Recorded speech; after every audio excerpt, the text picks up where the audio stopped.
কলকাতা উত্তর কেন্দ্র থেকে ৯১,৬৩৬ ভোটে জয়ী হয়েছেন তৃণমূল কংগ্রেস প্রার্থী সুদীপ বন্দ্যোপাধ্যায়। আমার জেতাটা আমার কাছে আমি বারবারই বলি যে খুব ওটা অভ্যাসে পরিণত হয়ে গেছে। 4 বার বিধায়ক জিতেছি, 5 বার সংসদ ছিলাম, এই নিয়ে 10 বার জেতা হলো।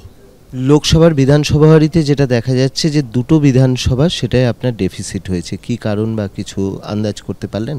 কোন দুটো বিধানসভা মূলক? এটা স্টিরিওটাইপ।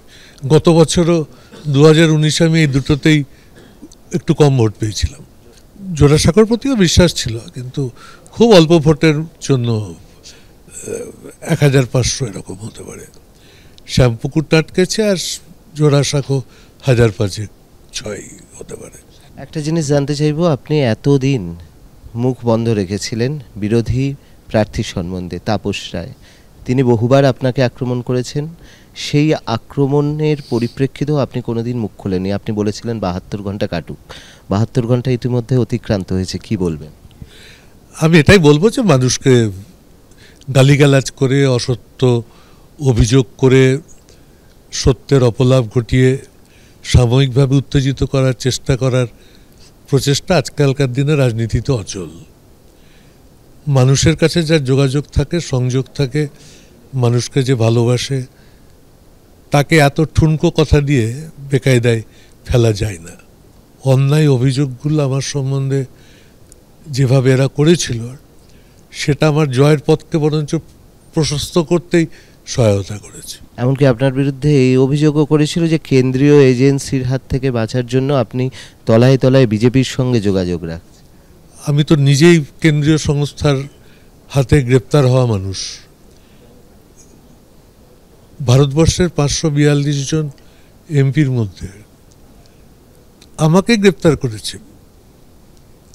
আমাকেই যে গ্রেপ্তার করবে তাকে আমি ভবিষ্যতে আবার নির্দেশ দেবো কি? দলে থাকাকালীন তাপস রায়ের সঙ্গে কি সমস্যা ছিল? তাপস রায় বারবার দলে থাকাকালীনই বক্তব্য রাখতেন, তারপর তিনি বিজেপিতে যোগদান করলেন, বললেন যে আপনার ওপর ক্ষোভে উনি নাকি বিজেপিতে যোগদান করছেন বা আপনার বিরুদ্ধে ক্ষোভ উগরে দিয়েছিলেন। কি সমস্যা? আবার মনে হয় কি, যে মানুষ একটা নির্দিষ্ট স্থানে স্থায়ীভাবে দাঁড়াতে পারে না। আমি আজকে একটা জায়গায় এমএলএ দাঁড়ালাম, পরের বার আমি হেরে গেলাম, তারপরে আমি এবার আর একটা জায়গায় চলে গেলাম। এইসব নানা কারণে মানুষের মনের মধ্যে নানা রকম হিংসার সৃষ্টি হতে পারে। কিন্তু আমি এসব নিয়ে যেহেতু কারোর সঙ্গে কোনো কথা বলি না, তাই আমি ওয়াকিবহাল নই, অবহিতই নই যে কেন এগুলো হয়েছে। কারণ আমি তাপসের সঙ্গে কখনোই ঘনিষ্ঠভাবে রাজনীতিতে যুক্ত ছিলাম না। কুণাল ঘোষের ভূমিকা আজকের দিনে দাঁড়িয়ে জেতার পরে কিভাবে ব্যাখ্যা করবে? যখন আজকে গণনা কেন্দ্রে আসি, তার আগে প্রথম ফোনটা আমাকে কুণালি করে আমার জয় নিশ্চিত, আমরা সবাই মিলে খেটেছে, আনন্দ করব, এ কথা ওর ফোন থেকে এসছিল। কিন্তু মানে সেরকমভাবে মাঠে নামেন না। ও দলের মুখপাত্র, তো মাঠে নেমে রাজনীতি করে না। তো ওকে কোথাও ডাকলে গেলে তখন যায় এবং ভালো বলে, ভালো, তোর প্রশংসা করি। আমার সঙ্গে একটা রোড শো করেছে, একটা মিটিং করেছে, যে ওয়ার্ডেও থাকে, জনসভা করেছে, একটা রোড শো করেছে আমরা দুজনে মিলে। একটা লাস্ট প্রশ্ন, সেটা হচ্ছে যে এই সামগ্রিকভাবে এখানে আমাদের রাজ্যে যেভাবে ফল করেছে তৃণমূল, আর ইন্ডিয়া জোট যে ফল করেছে, কি বলবেন? দুরন্ত ফল। ইন্ডিয়া জোটের তৃণমূল কংগ্রেসের পশ্চিমবাংলায় অসাধারণ সাফল্য, এবং এটা নতুন করে প্রমাণিত যে বাংলার মানুষ মমতা ব্যানার্জি যতদিন আছেন এবং তিনি যেভাবে রাজ্যের মানুষকে আবেদন করবেন, রাজ্যের মানুষ সেভাবেই সাড়া দেবে। অভিষেক বন্দ্যোপাধ্যায়ের সঙ্গে কোনো কথা হয়েছে বা হওয়ার সম্ভাবনা আছে?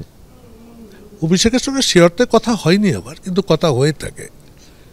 কারণ অভিষেক এত ভোটে জিতেছে, ওকে তো একটা কনগ্রাচুলেশনস তো করতেই হবে।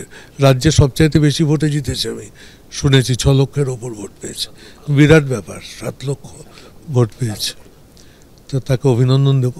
ক্যামেরায় সন্দীপ সাধুকার সঙ্গে অর্ণব মুখোপাধ্যায়, এবিপি আনন্দ, কলকাতা।